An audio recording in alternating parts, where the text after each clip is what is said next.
밤 아카이브에 다시 오신 것을 환영합니다. 오늘 밤 함께 해주셔서 기쁩니다. 이것은 들리지 않는 소리에 잠들기의 8번째 편입니다.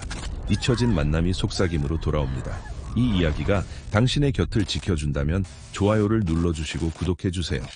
다음 밤에도 다시 만날 수 있습니다. 이제 눈을 감고 깊게 숨을 쉬며 밤이 펼쳐지도록 하세요.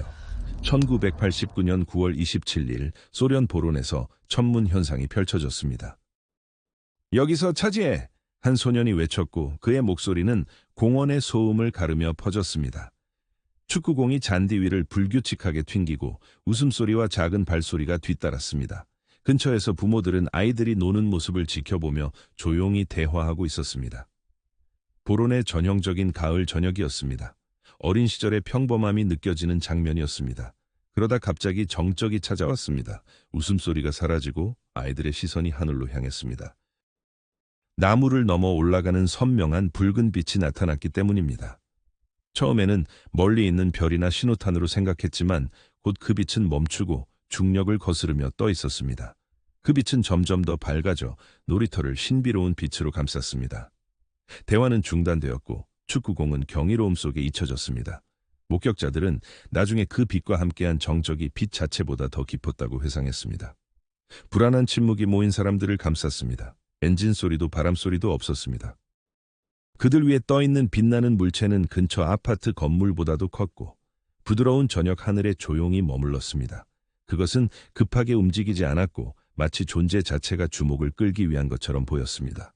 그 물체의 표면에서 나오는 빛이 땅을 비추며 공원을 기괴한 무대로 변모시켰습니다. 몇몇 아이들은 본능적으로 서로의 손을 꼭 잡고 물러났고 다른 아이들은 눈을 떼지 못하고 가만히 서 있었습니다. 부모들은 낮은 목소리로 대화를 나누며 이성적인 설명을 찾으려 했습니다. 그러나 그 경이로움과 침묵은 많은 이들에게 지구의 기술과는 거리가 먼 무언가를 마주하고 있다는 것을 확신시켰습니다. 점차 빛나는 구체 아래에 해치가 열리기 시작했습니다. 빛나는 빛에서 세 개의 거대한 형체가 나타났습니다. 그들은 거의 3미터에 달하며 비정상적으로 긴 머리와 팔을 가지고 있었고 움직일 때마다 부드럽게 흔들렸습니다. 그들의 발걸음은 땅에 무겁고 의도적으로 울렸습니다. 그들과 함께한 작은 형체는 기계적인 모습으로 보이지 않는 프로그래밍에 의해 정확하고 경직된 동작으로 나아갔습니다. 구경꾼들은 그들의 하강을 경이롭게 지켜보았습니다. 한 소년은 당국의 거인들이 걷기보다는 미끄러지는 듯한 우아함으로 움직였다고 보고했습니다. 또 다른 아이는 작은 기계에서 희미하고 불안한 윙윙거림이 들린다고 속삭였고 일부는 완전한 무음이라고 주장했습니다. 그러나 모두에게 공통된 것은 익숙한 공원에서 외계 존재를 목격했을 때 느낀 깊은 두려움이었습니다. 거대한 존재 중 하나가 팔을 들어 근처의 한 소년에게 강렬한 붉은 빛을 쏘았습니다. 순식간에 그 아이는 굳어버렸습니다. 부모들 사이에 공황이 일어났고 그 소년은 제자리에 얼어붙어 비명을 지르거나 눈을 깜빡일 수 없었습니다. 마비는 빠르게 사라졌지만 그것은 목격자들에게 지울 수 없는 흔적을 남겼습니다. 빛이 사라지자 소년은 뒤로 비틀거리며 충격을 받았지만 다치지는 않았습니다. 경이로움은 계속되었습니다. 잔디 위에 버려진 축구공이 다시 그 붉은 빛의 표적이 되었습니다. 많은 목격자들 앞에서 구체가 공을 감싸더니 신비롭게 사라졌다가 몇 미터 떨어진 곳에 다시 나타났습니다. 아이들은 놀라움의 탄성을 질렀습니다. 그들에게는 순간이동처럼 보였습니다. 그러나 어른들은 이것이 지구의 기술적 한계를 넘어선 명백한 증거라는 것을 깨달았습니다. 그 존재들은 잠시 더 머물렀고 의도적으로 빛나는 구체를 향해 돌아섰습니다. 다시 해치가 열리며 그들은 안으로 들어갔습니다. 기계적인 형체가 뒤따랐습니다. 소리 없이 그 물체는 우아하게 상승하며 하늘로 날아올랐고 구름 속으로 사라졌습니다. 그 만남은 15분도 안 되었지만 그날 저녁 모인 사람들에게는 영원처럼 느껴졌습니다. 많은 이들은 시간이 얇아지고 순간이 자연의 한계를 넘어 늘어나는 것을 느꼈습니다. 부모들은 신속하게 경찰에 연락했습니다. 경찰관들이 도착했을 때 눈물을 흘리는 아이들이 그들의 특별한 경험을 이야기하려 했습니다. 어른들은 곁에서 그들의 이야기를 코로버레이팅하며 내러티브의 깊이를 더했습니다. 경찰관들은 체계적으로 진술을 기록하기 시작했고 손전등이 불안한 얼굴을 비추며 아이들에서 걱정하는 부모로 이동했습니다. 진술의 놀라운 일관성은 주목할 만했습니다. 거의 모든 목격자가 비슷한 요소를 보고했습니다. 빛나는 물체, 거대한 존재들, 기계적인 형체, 방해하는 붉은 빛, 그리고 설명할 수 없는 사라진 축구공. 지역 당국에게 이러한 일관된 보고는 심각한 검토를 요구했습니다. 며칠 내에 보론 지구물리학 연구소의 과학자들이 현장을 조사하기 위해 파견되었습니다. 측정 도구와 샘플 키트를 갖춘 그들은 물체가 착륙했다고 전해진 땅을 철저히 조사하기 시작했습니다.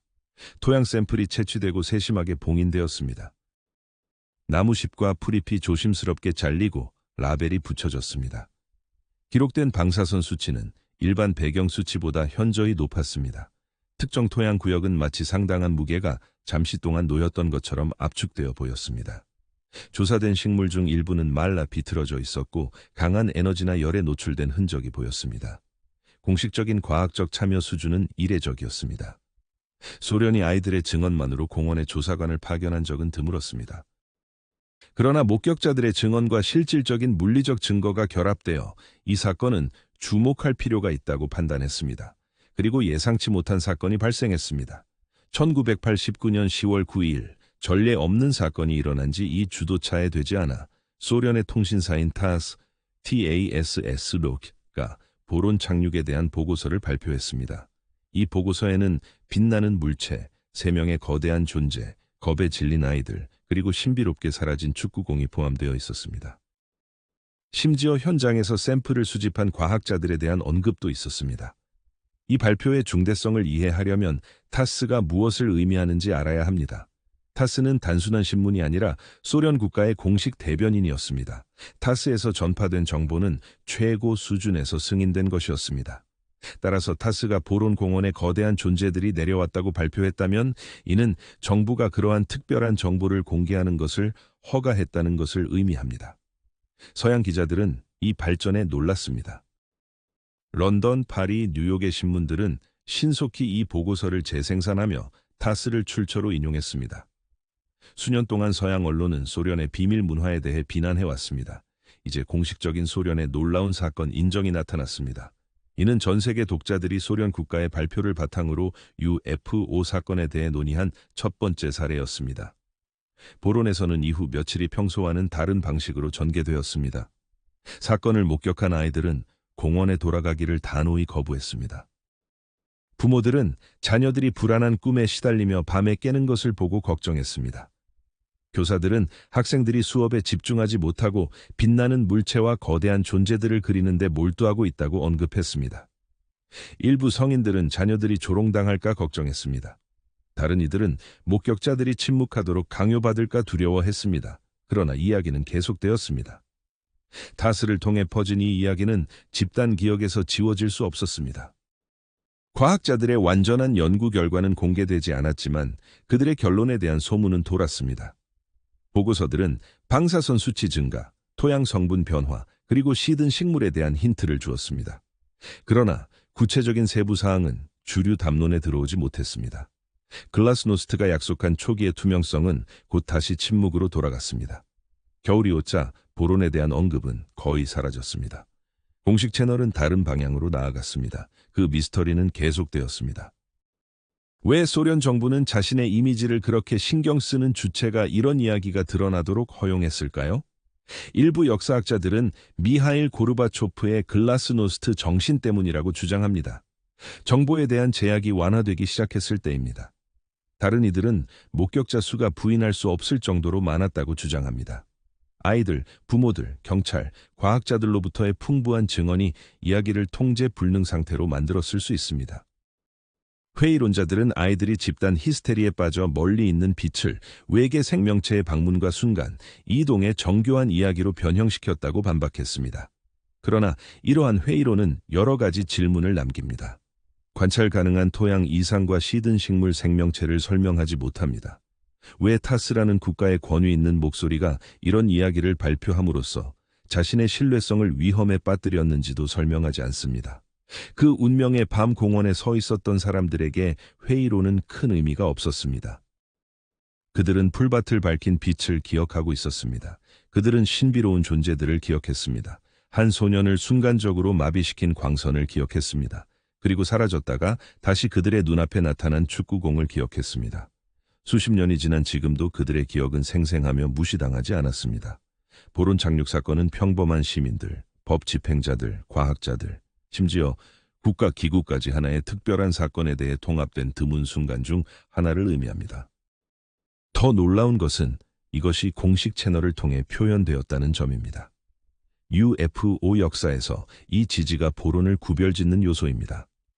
전 세계적으로 정부들은 유사한 현상에 직면했을 때 대개 침묵하거나 억압하거나 조롱을 선택했습니다. 그러나 1989년 여전히 불확실한 이유로 소련은 투명성을 선택했습니다.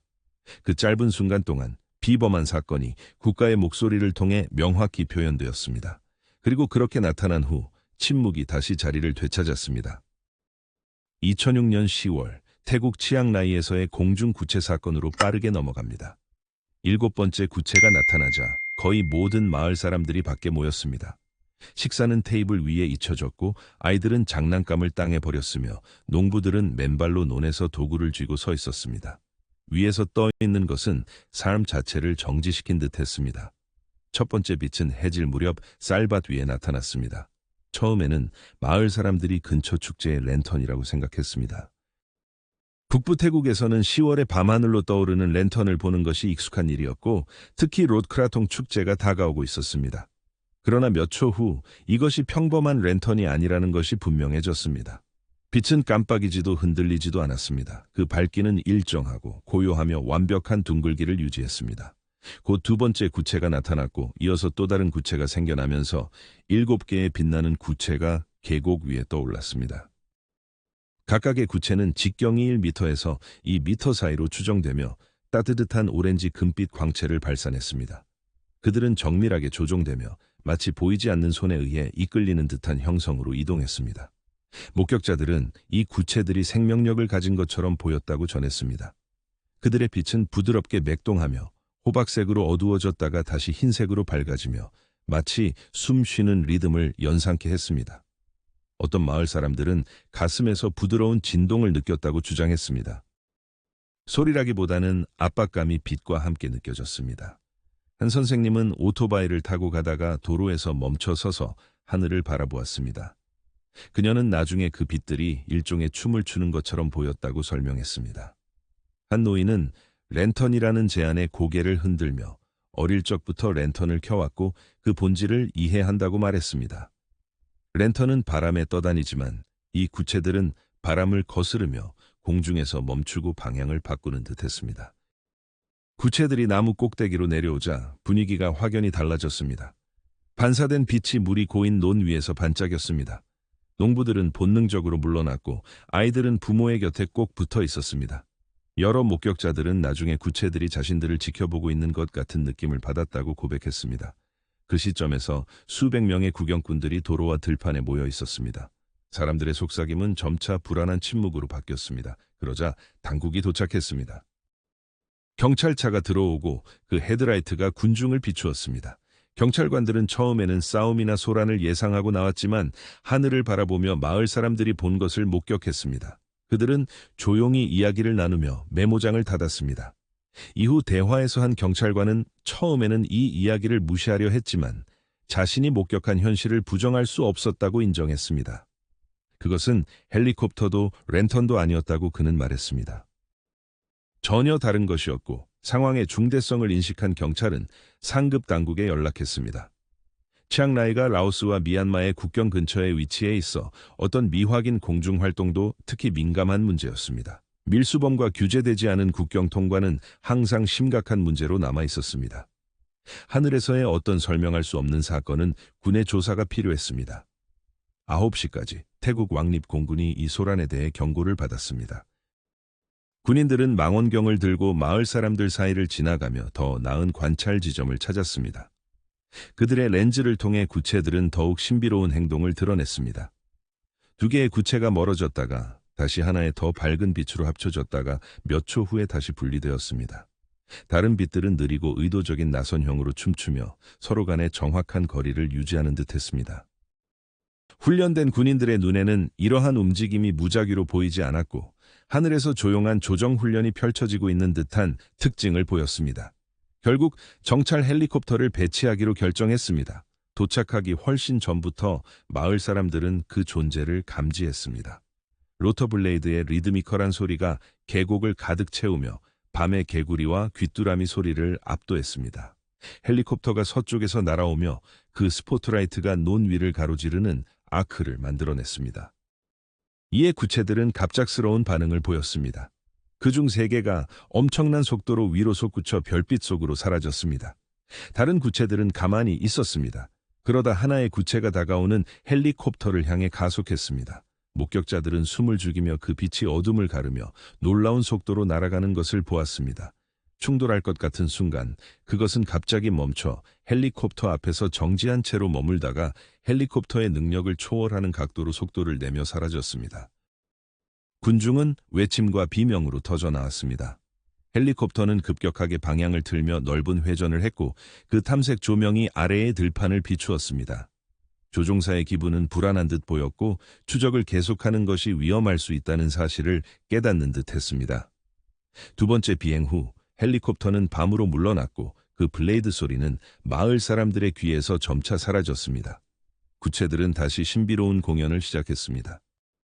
그들은 생명력으로 맥동하며 합쳐지고 분리되고 고요한 침묵 속에서 나선형으로 떠다니며 인간의 이해에 무관심한 듯 보였습니다. 거의 1시간 동안 그들은 위에 떠 있으며 땅에 초현실적인 금빛을 드리웠습니다. 농부들은 그들의 눈이 불꽃처럼 깜빡이는 것처럼 보인다고 말했지만 발 아래의 물은 차가웠습니다. 부모들은 주문을 속삭였고 아이들은 사랑하는 이들에게 꼭 붙어 있었습니다. 그러다가 그들이 온 것처럼 갑자기 떠나기 시작했습니다. 하나의 구체가 상승하여 별빛이 가득한 하늘 속으로 사라졌습니다. 또 다른 하나는 보이지 않는 손에 의해 꺼진 촛불처럼 사라졌습니다. 몇 순간 후 7개 모두 사라졌고 깊은 침묵만이 남았습니다. 마을 사람들은 어둠 속에 함께 서서 이제 비어버린 하늘을 바라보았습니다. 점차적으로 질문과 이론, 그리고 믿기 힘든 감정이 가득한 목소리들이 돌아왔다. 답이 있어야 할 곳에 공허함이 느껴졌다. 그 후 며칠 동안 조사관들은 현장으로 돌아와 땅을 파고 샘플을 멸균된 가방에 봉인했다. 물 샘플은 세심하게 수집되었다. 사진들은 구체가 한때 떠 있었던 공간을 담았다. 몇몇 마을 사람들은 그 지역의 풀이 마치 불에 탄 듯 시들어 보였다고 주장했다. 이상한 현상이 발견되었더라도 그것은 공개되지 않았다.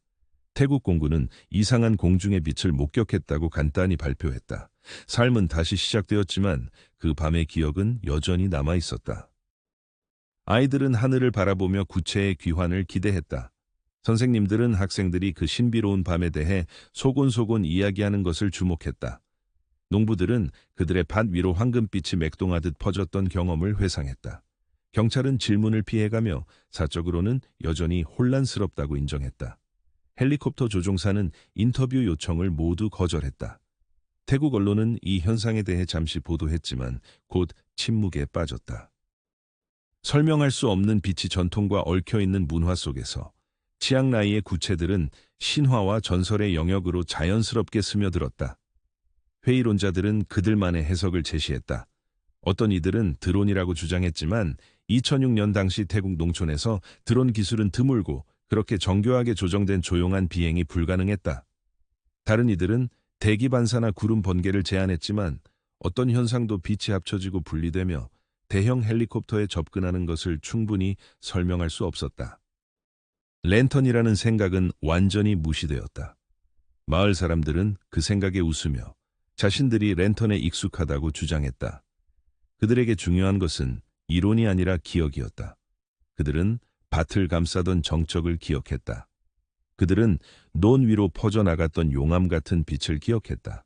그들은 위에서 기계적이면서도 생명력 있는 듯한 의도적인 움직임을 기억했다. 그리고 그들은 농부, 경찰, 군인들이 하나의 하늘 아래에서 공통점을 찾았던 순간을 회상했다. 치앙라이의 공중 구체는 무엇이었을까? 그 질문은 여전히 미해결이다. 그들은 경고 없이 나타나 부인할 수 없을 만큼 오래 머물렀다가 사라지며 둘러싼 침묵을 남겼다. 어떤 이들에게 그들은 태국 전통에 뿌리를 둔 불타는 영혼, PP였다. 다른 이들에게 그들은 알 수 없는 의도를 지닌 방문자였다. 모든 목격자에게 그들은 지울 수 없는 존재였다. 치앙라이의 구체들은 특별한 만남이 군사기지나 외딴 풍경에 국한되지 않음을 증명한다. 때때로 그들은 쌀밭 위에서 나타나 마을 사람들, 아이들, 경찰, 조종사들과 함께한다. 2006년 치앙라이 위에서 벌어진 일은 수백 명을 매료시켰고 경찰이 인정하고 공군이 맞섰으며 언론에 기록되었다. 그리고 그 사건은 전 세계의 유사한 사건들처럼 침묵 속으로 사라졌다. 세계 곳곳에서 유사한 구체에 대한 보고가 계속되고 있다. 노르웨이의 헤스탈렌 계곡에서는 1980년대부터 빛나는 구체들이 정기적으로 나타나 연구되었지만 결코 설명되지 않았다. 호주에서는 민민 불빛이 수세대에 걸쳐 여행자들의 관심을 끌었다. 텍사스의 마르파 불빛은 한 세기 이상 관객을 끌어모았다. 각 사례는 광범위한 조사에도 불구하고 미해결로 남아있다. 이제 치앙라이는 이러한 계보에 얽히게 되었고 특별한 밤의 흔적을 남긴 농촌 공동체가 되었다. 어쩌면 이것이 그러한 신비의 본질일지도 모른다. 그들은 예고 없이 도착하여 우리의 기억에 각인될 만큼만 머물다가 떠나며 침묵과 설명할 수 없는 무게만을 남긴다. 1995년 9월에 발생한 로토 공군 기지 사건은 그런 수수께끼 중 하나이다. 마제 메탈라나 공군 기지에 배치된 경비원 마세루 라스토는 어깨에 소총을 조정하며 손에 추위를 비볐다. 밤 공기는 조용함으로 가득 차 있었다. 귀뚜라미가 울고 외딴 언덕 어딘가에서 개가 짖고 있었다. 그는 습관적으로 하늘을 바라보며 경계를 살피다가 특별한 무언가의 시선을 빼앗겼다. 기지의 제한구역 위에 빛나는 구체가 떠 있었고 그 존재는 흔들림 없이 부드러운 백금빛으로 빛나고 있었다. 처음에는 남아프리카 헬리콥터가 실수로 국경을 넘은 것이라고 생각했다. 그러나 엔진 소음도 회전 날개 소음도 고요한 밤을 방해할 진동도 없었다. 침묵은 그를 감싸고 그의 불안감을 키웠다. 그는 동료 경비원에게 신호를 보냈다. 그들은 함께 그 빛을 응시하며 그 빛이 부드럽게 옆으로 미끄러지는 것을 지켜보았다. 이는 어떤 랜턴이나 신호탄으로도 재현할 수 없는 움직임이었다. 그때 마치 계획이라도 한 듯 두 번째 구체가 첫 번째 옆에 나타났다. 잠시 후 세 번째 구체가 뒤따랐다. 세 개의 구체는 활주로 위에 삼각형으로 배열되어 마치 기지가 그들의 주목을 받는 듯했다. 긴장이 경비원들 사이에 퍼졌고 그들은 이것이 허용된 현상 범주에 속하지 않음을 직감했다. 항공기는 경납고 안에 대기 중이었다. 로토의 유일한 항공대. 비록 적지만 그들의 존재는 중요했다. 하늘에는 사전 허가 없이 어떤 것도 떠 있어서는 안 됐다. 한 경비원이 막사에 무전을 보냈다. 장교들이 신속하게 응답하며 쌍안경을 들고 나왔다. 그들은 렌즈를 올리고 하늘을 바라보며 놀라움에 빠졌다. 세 개의 구체는 리드미컬하게 빛을 발하며 맥박처럼 변동했다. 가끔 하나가 앞서 나가면 나머지 두 개가 완벽하게 따라왔다. 갑자기 세 개의 구체는 정지했다. 밤하늘에 고정된 채로 움직이지 않았다. 비행기의 움직임을 해석하도록 훈련받은 남자들에게는 이 행동이 명백히 의도적이었다. 이 물체들은 유성이나 신호탄, 떠다니는 랜턴이 아니었다. 그들은 의도적으로 대형을 유지하고 있었다. 목격자들은 나중에 각 구체의 직경이 1m에서 2m 사이로 추정된다고 말했다. 발산된 빛은 눈부시지 않았지만 콘크리트 활주로를 부드러운 흰색으로 비추기에 충분했다. 행거의 문은 그 빛을 희미하게 반사했다. 한 정비사는 그 반짝임이 그의 도구를 램프 아래에서 비친 것처럼 빛나게 만들었다고 관찰했다. 그리고 하강이 시작되었다. 두 개의 구체가 우아하게 내려오며 지상에서 겨우 100m 위에 멈췄다. 그들의 광채는 더욱 강렬해져 일부 경비원들은 눈을 가렸다. 한 장교는 불안한 느낌을 받았다. 마치 그 빛들이 기지를 조사하고 있는 것 같았다. 그러나 마세루 외곽의 언덕에서 이 광경은 민간인들의 시선을 사로잡았다. 늦은 밤 소를 돌보던 농부들이 경외심을 가지고 하늘을 가리켰다. 처음에는 별로 착각했던 가족들은 곧 그 빛들이 삼각형과 선으로 변하는 것을 깨달았다. 일부는 그 구체를 탐조 등에 비유했지만 지구를 향해 내려오는 빛은 없었다. 한 택시 기사는 자신의 차량 지붕에서 반사된 빛을 보았다고 주장했다. 많은 마을 사람들은 그들의 소가 들판에서 비정상적으로 가만히 서 있었고 그 그림자가 떠 있는 구체 아래에서 기괴하게 늘어났다고 이야기했다. 아이들은 부모에게 매달려 눈물을 흘리며 그 흰 구체가 무엇인지 물었다. 기지 바로 바깥의 풍경은 내부의 활동과 똑같이 생생했다. 울타리 안에서는 긴장이 고조되며 기지 사령관이 장교들과 회의를 열었다. 그들은 대기 중인 전투기를 출격시켜야 할지 논의했다. 이 생각은 논의되었지만 결국 기각되었다. 그 빛들은 그들이 대처하기에는 너무 빠르고 예측할 수 없었다. 어떤 대응 시도는 당황스러움이나 더 나쁜 재앙으로 이어질 수 있었다. 결국 지상 순찰대가 파견되었다. 병사들은 소총을 메고 조심스럽게 주위를 살피며 하늘을 주시했다. 무정위에서는 간결한 보고가 오갔다. 두 개의 물체가 서쪽으로 이동하며 여전히 소음 없이 떠 있었다. 순찰대가 어디로 가든 구체들은 인간의 활동에 개의치 않고 여전히 고정되어 있었다. 빛은 거의 1시간 동안 지속되었다. 경비원들은 시계를 주위에 깊게 살폈고 일부는 긴장을 풀기 위해 담배를 피웠다. 위의 광채는 강렬해졌다가 줄어들었고 다시 한번 반짝였다. 그러다 갑자기 모든 것이 완전히 멈췄다. 순간적으로 구체들은 상상할 수 없는 속도로 하늘로 솟구쳤고 빛나는 구체에서 작은 점으로 줄어들며 사라졌다. 하늘은 다시 로토의 밤처럼 익숙한 모습으로 돌아갔다. 맑고 조용하며 평범했다. 다음 날 아침 기지에는 불안한 분위기가 감돌았다. 비번이었던 조종사들은 지난밤의 사건에 대한 설명을 요구했다. 정비사들은 행거가 흰빛으로 물들었다고 주장했다. 경비원들은 소총을 쥐고 있었지만 완전히 무력하다고 솔직하게 고백했다. 우리는 무기를 가졌지만 그렇게 빠르게 움직이는 빛에 대해 무슨 소용이 있었겠는가. 보고서는 철저히 문서화되었다. 사령관은 국방부를 위해 신중하게 요약을 작성했다. 기지 주변에서 관찰된 미확인 공중 불빛, 지능을 암시하는 움직임, 지속된 시간, 그리고 어떤 전통적인 설명도 없이. 사용된 언어는 신중하고 사실적이었지만 민간인들은 그들의 이야기를 덜 조심스럽게 전했다. 택시기사들은 승객들에게 하강하는 흰 별들에 대한 이야기를 들려주었고 농부들은 그들의 소가 빛 속에서 가만히 서 있었다고 이야기했다. 한 여성은 밤새 아이들의 눈물을 애도하며 그 구체들이 영혼이라고 믿었다. 소문은 불길처럼 퍼져 시장과 가정에서 다시 전해지며 이야기가 진화했다. 곧 남아프리카 신문들이 이 이야기를 다루기 시작했다. 요하네스버그의 스타는 마세루 상공의 이상한 공중 물체에 대해 보도하며 로토 공군의 소식통을 인용했다. 세부 사항은 부족했지만 정부는 추가 성명을 내지 않았다. 공식적으로는 단지 빛이 관찰되었다는 사실만 전해졌다. 하지만 증언의 일관성은 놀라웠다.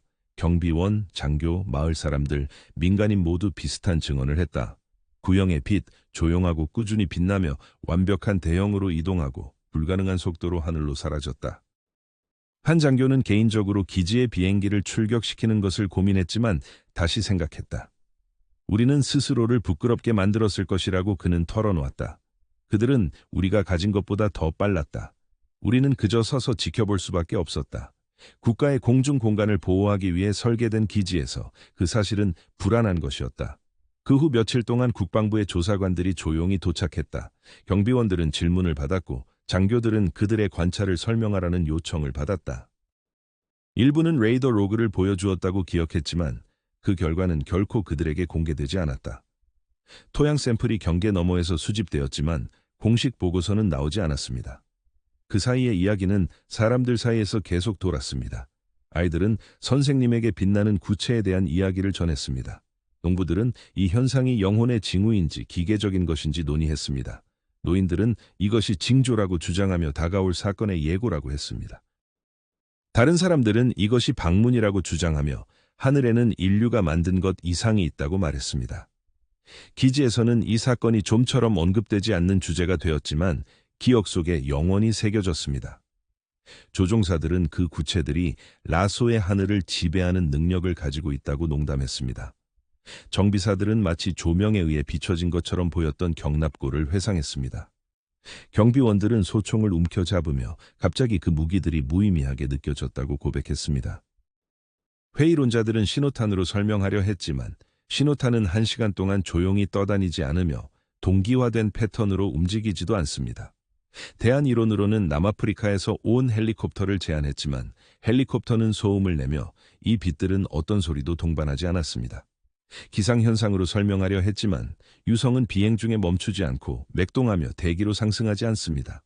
그 이상한 물체 아래에 서 있었던 사람들에게는 이러한 설명이 전혀 설득력이 없었습니다. 그들은 진짜를 목격했으며 기존의 이해와는 다른 무언가를 보았습니다.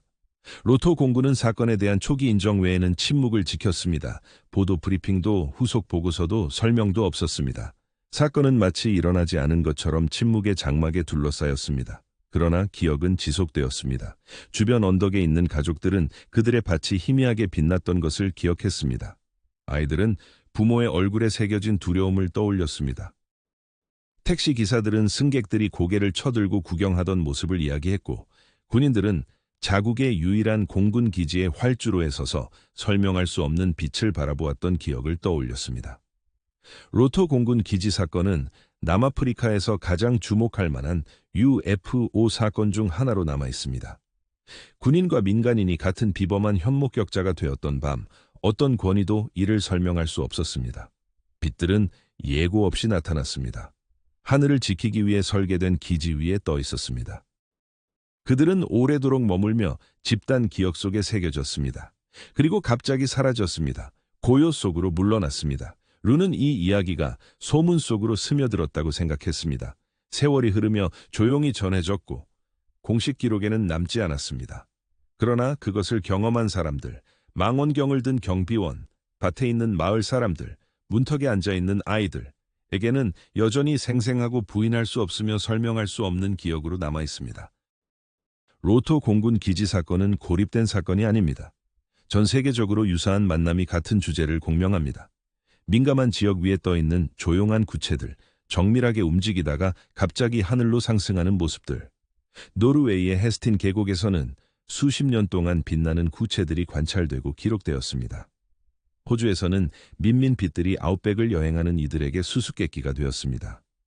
텍사스에서는 마르파 빛들이 정기적으로 나타나며 조사되지만 결코 이해되지 않았습니다. 최근에는 세계에서 가장 발전된 군대조차도 설명할 수 없는 제한 공역을 가로지르는 물체들에 대해 인정했습니다. 이러한 사건이 강대국의 공역 위에서만 발생한 것이 아니라 단 하나의 공군 기지를 가진 작은 내륙 국가 위에서 발생했다는 것은 의미가 있습니다. 미지의 세계는 경계, 기술 또는 힘에 신경 쓰지 않습니다. 1995년 미세루 위에 나타난 빛들은 설명할 수 없는 현상들의 글로벌 계보에 합류했습니다. 그들은 떠다니고 관찰하고 떠났습니다. 다른 수많은 사건들과 마찬가지로 그들은 오직 침묵만을 남겼습니다. 하늘의 신비는 강력한 자들만의 것이 아니라 그 아래에 사는 모든 이들의 것입니다. 아마도 이 이야기가 지속되는 이유는 그 때문일 것입니다. 기록된 계정이나 만들어진 헤드라인이 아니라 그 이후의 침묵 때문입니다. 무력해진 채 소총을 움켜잡은 남자들의 침묵, 그저 지켜볼 수밖에 없었던 가족들의 침묵, 명확성을 제공하지 않았던 정부의 침묵, 남아있는 것은 기억입니다. 겸손한 국가의 유일한 공군 기지 위의 빛, 한밤중에 하늘이 더 이상 인간의 지배 아래에 있지 않았다는 불안한 진실입니다. 트랑스 온 프로방스 사건, 1981년 1월 8일, 트랑스 온 프로방스, 프랑스. 프랑스에서 가장 포괄적으로 기록된 UFO 사건은 분주한 도시 중심이나 연구소가 아닌 조용한 1월 오후의 농부의 밭에서 시작되었습니다. 50대의 레나토 니콜라이가 남프랑스 드라운 근처의 조그마한 마을 트론, 제 프로방스에서 자신의 땅을 가꾸고 있었습니다. 날씨는 시원하고 맑았으며 소리가 언덕을 쉽게 가로질러 퍼지는 겨울 오후였습니다.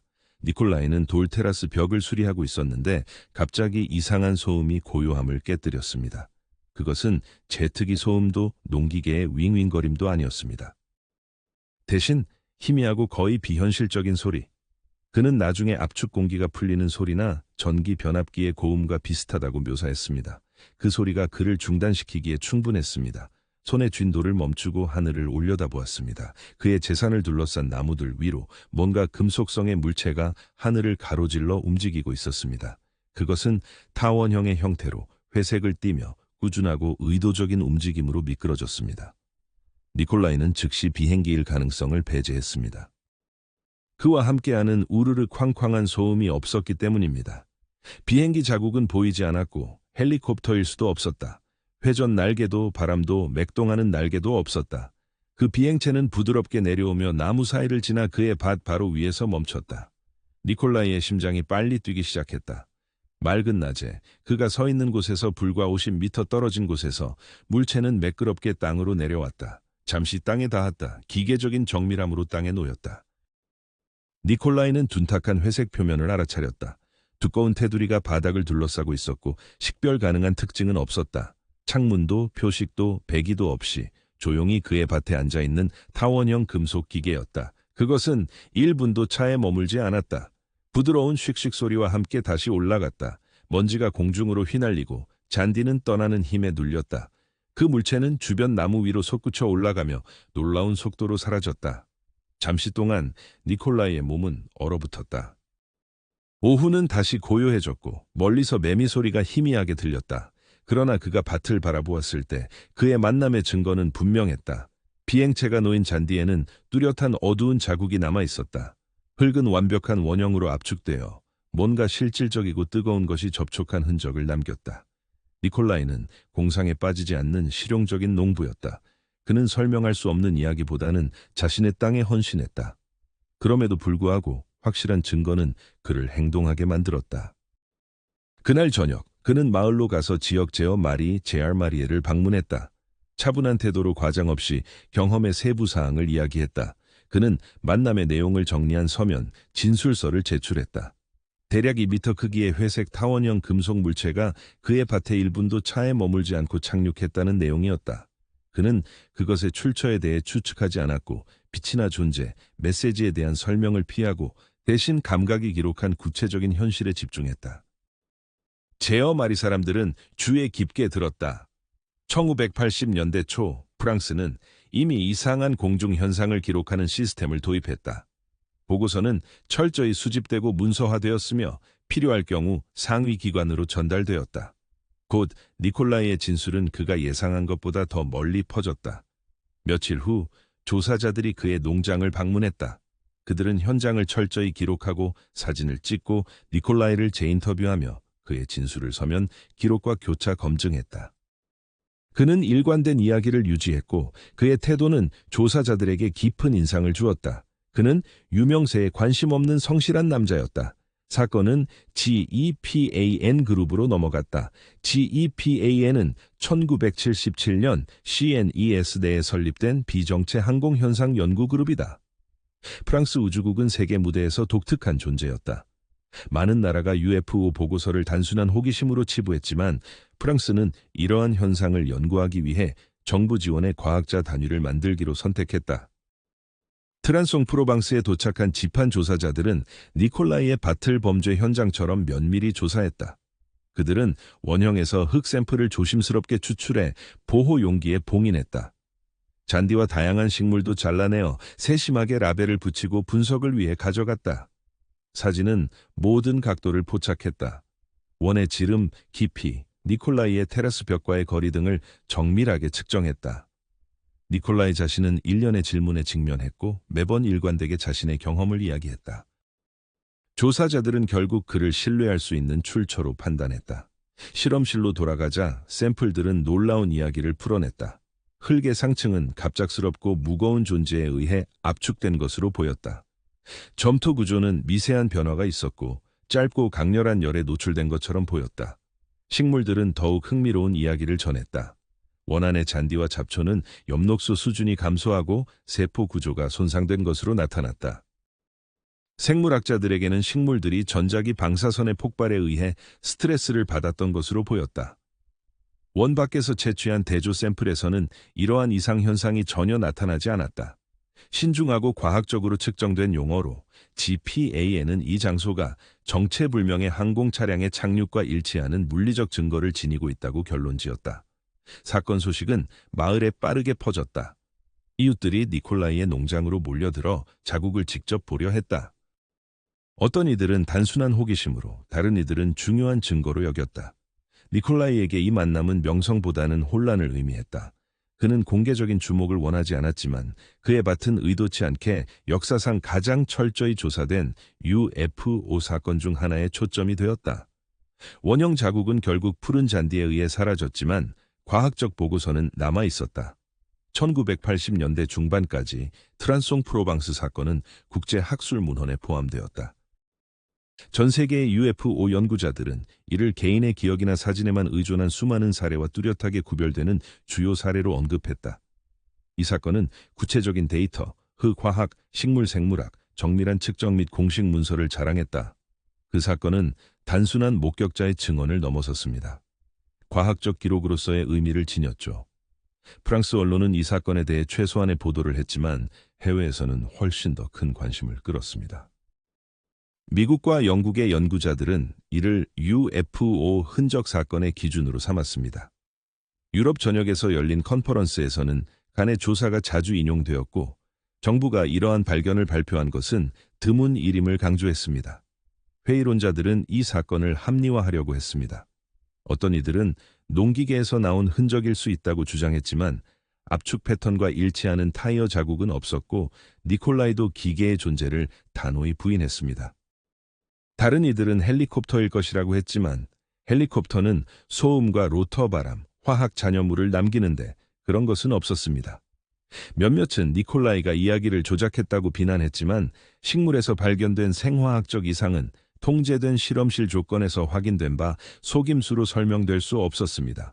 모든 전통적인 이론은 실패했습니다. 남은 것은 부인할 수 없는 사실이었습니다. 어떤 무겁고 에너지가 충만한 것이 그 들판에 잠시 내려왔던 것입니다.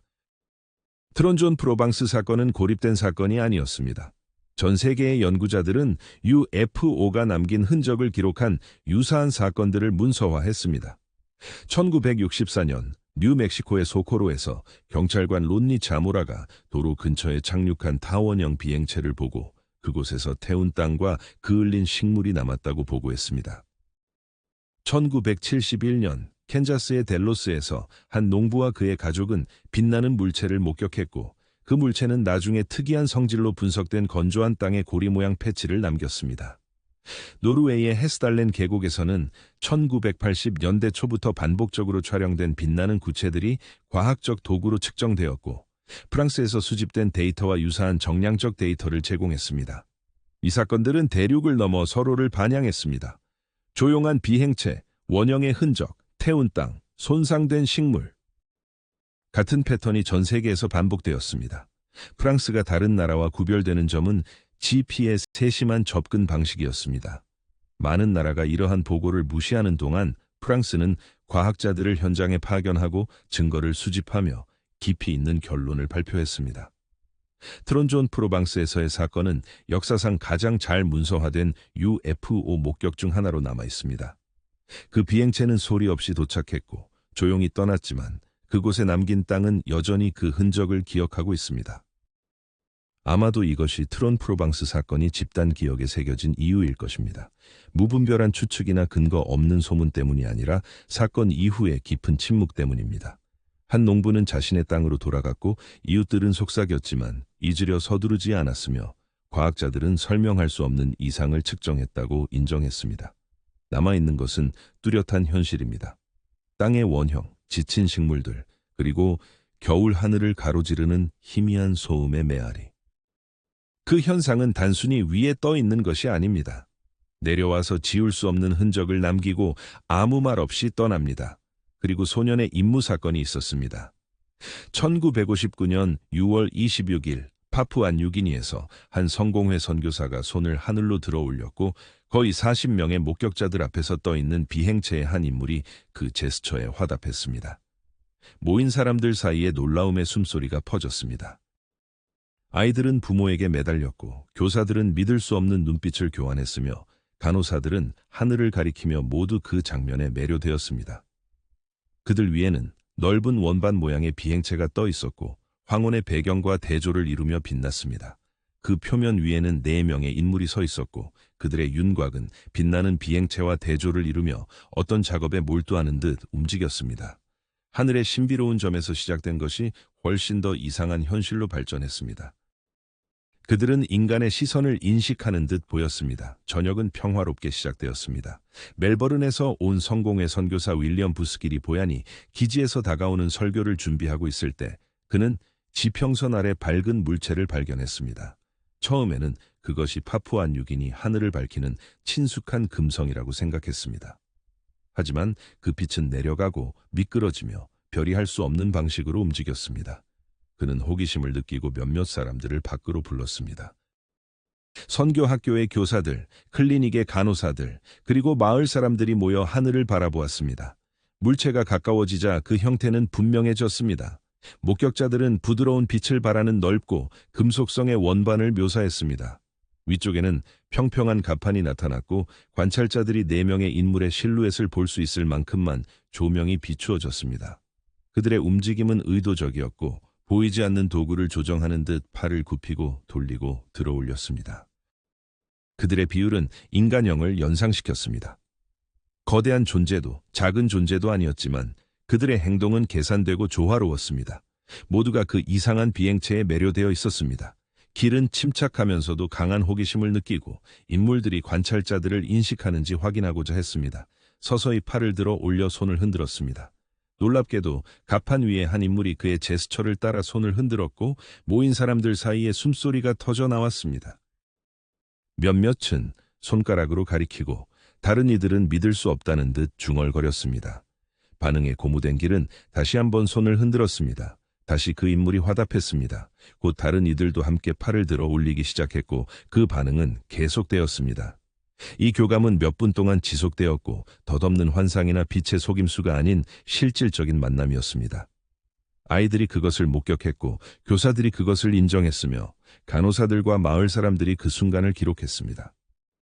갑판 위의 존재들은 단순히 보이는 것이 아니었다. 그들은 적극적으로 소통했다. 길은 나중에 놀랍게도 그중 한 명이 손을 흔들었고 그들은 다시 손을 흔들었다. 그 제스처는 또 다른 반응을 불러일으켰다. 그 순간 누군가가 그들을 인식했다는 확신이 공기를 가득 채웠다. 그곳에 있던 사람들에게 이 경험은 평범함을 초월했다. 마치 지구와 하늘 사이의 간극이 잠시 사라진 듯 인간의 간단한 제스처로 연결된 느낌이었다. 이 만남은 거의 45분 동안 진행되어 목격자들이 펼쳐지는 광경을 충분히 흡수하고 논의할 시간을 주었다. 여러 개의 작은 빛나는 물체가 주선체에서 떨어져 나와 근처를 탐험한 후 다시 큰 우주선으로 돌아갔다. 길은 이들을 셔틀로 묘사하며 정밀하게 움직였고 불규칙하게 떠돌지 않았다고 말했다. 한편 갑판의 인물들은 계속해서 작업에 몰두했다.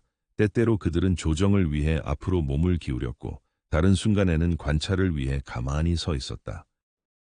손을 흔드는 행동은 여러 번 반복되었고 급하거나 혼란스럽지 않았다. 의도적이고 뚜렷하며 명확했다. 결국 오후 7시 30분경 우주선이 상승하기 시작했다. 작은 물체들이 다시 큰 본체와 합쳐졌다. 그 빛은 점차 어두워지며 높이 날아올랐고 멀리 있는 별들 사이에서 완전히 사라졌다. 최소 38명이 이 놀라운 사건을 목격했다. 그 무리에는 임무 수행자, 교육자, 의료진, 마을 사람들, 아이들이 포함되어 모두 같은 세부 사항을 증언했다. 원반 모양의 우주선, 그 표면에 보이는 4명의 인물, 작은 빛나는 물체들이 떨어졌다가 다시 합쳐지는 모습, 그리고 아래 사람들과의 명확한 제스처 교환이 있었다. 길의 배경은 이 이야기에 중요한 신뢰성을 부여했다. 멜버른에서 태어난 그는 신학을 공부했으며 사려 깊고 교육받은 사람으로 알려져 있었다. 지역사회에서 존경받는 그는 비현실적인 상상에 빠지지 않았다. 그날 저녁의 일기를 통해 그는 임상적으로 명확하게 만남을 기록하며 시간, 방향 및 특성을 세심하게 적었다. 다른 목격자들도 그의 이야기를 글로 보강했다.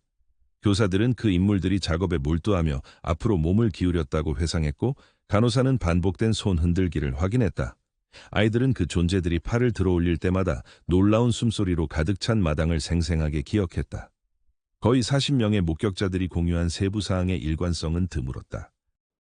그날 밤 이 임무는 대화와 추측으로 가득 차 있었고 그들이 함께 경험한 것에 의해 공동체는 영원히 변화했다.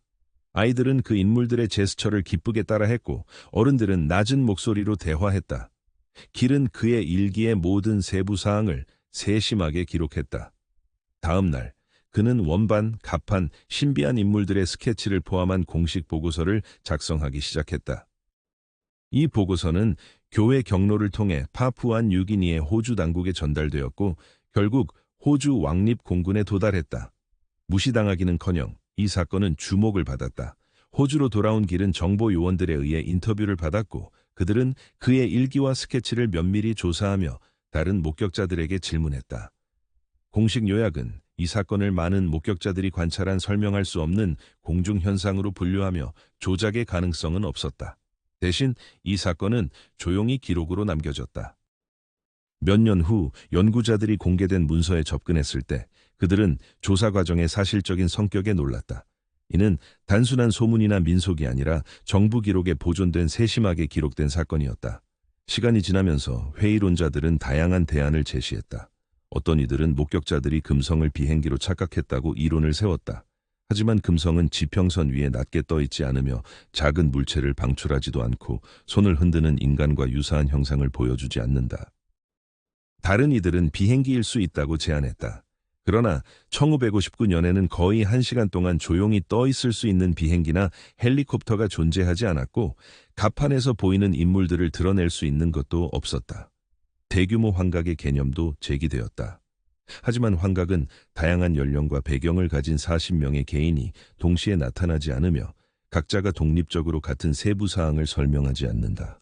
모든 회의론적 이론은 사건을 둘러싼 구체성의 무게에 눌려 실패했다. 가장 간단한 설명은 바로 증언 그 자체였다. 목격자들은 그들이 보고한 것을 정확히 보았다. 길에게 이 만남은 위협적인 공기가 없었다. 그는 그 인물들을 적대적이라고 묘사하지 않았고 오히려 그들의 친근함을 강조했다. 그들은 인간처럼 보였고 따뜻함을 발산했으며 우리가 이해할 수 있는 제스처를 가지고 있었다. 그들의 출처가 무엇이든 그들은 우리의 존재를 인식했고 우리는 그들의 존재를 인식했다. 이 평화로운 해석은 길과 이 사건을 항상 구별되게 했다. 납치나 공포의 이야기와는 달리 이 이야기는 인식을 이야기한다.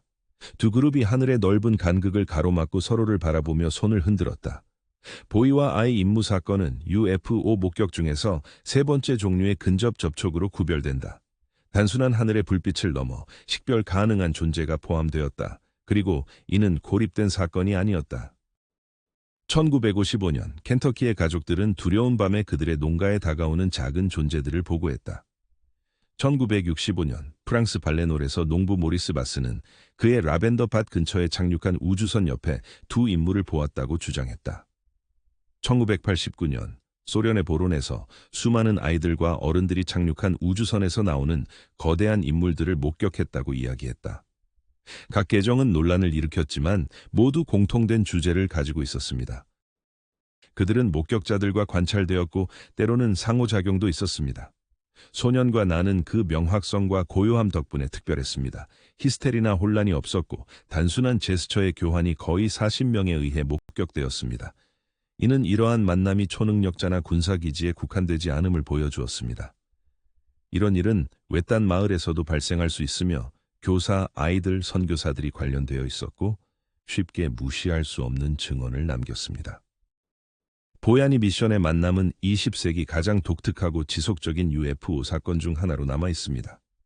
원반이 거의 40명의 사람들 앞에서 떠 있었고 그 위에는 목적 있게 움직이며 손을 흔드는 형체들이 있었습니다. 교환은 공유되었고 고요하며 확실했습니다. 아마도 이것이 이야기가 오래도록 기억되는 이유일 것입니다. 두려움이나 신비로움이 아니라 그 후의 침묵, 하늘을 바라보는 선교사들, 손짓을 따라하는 아이들, 사건을 세심하게 기록한 선교사들로 가득 찬 경외감의 정적이었습니다. 1959년의 어느 저녁, 지구와 하늘이 서로를 인식했습니다. 그리고 그 비행체가 결국 밤으로 사라졌을 때 혼란이 아닌 확신을 남겼습니다. 여전히 생생하고 여전히 해결되지 않은 그리고 부인할 수 없는 기억이었습니다. 1984년 5월의 워터포드 삼각지대, 아일랜드 워터포드. 가드 순찰차가 좁은 시골 도로에 멈추고 헤드라이트가 울타리를 비추었습니다. 한 경관이 앞으로 기울어 하늘을 보았습니다. 보이십니까? 그가 조용히 물었습니다. 그의 동료가 채서 나와 자갈 위를 밟으며 대답했습니다. 비행기가 아닙니다. 그들 위에 믿을 수 없을 만큼 낮게 떠있는 거대한 검은 삼각형이 별들을 가리고 있었습니다. 세 개의 밝은 불빛이 모서리에 빛나며 어둠 속에서 선명하게 보였습니다.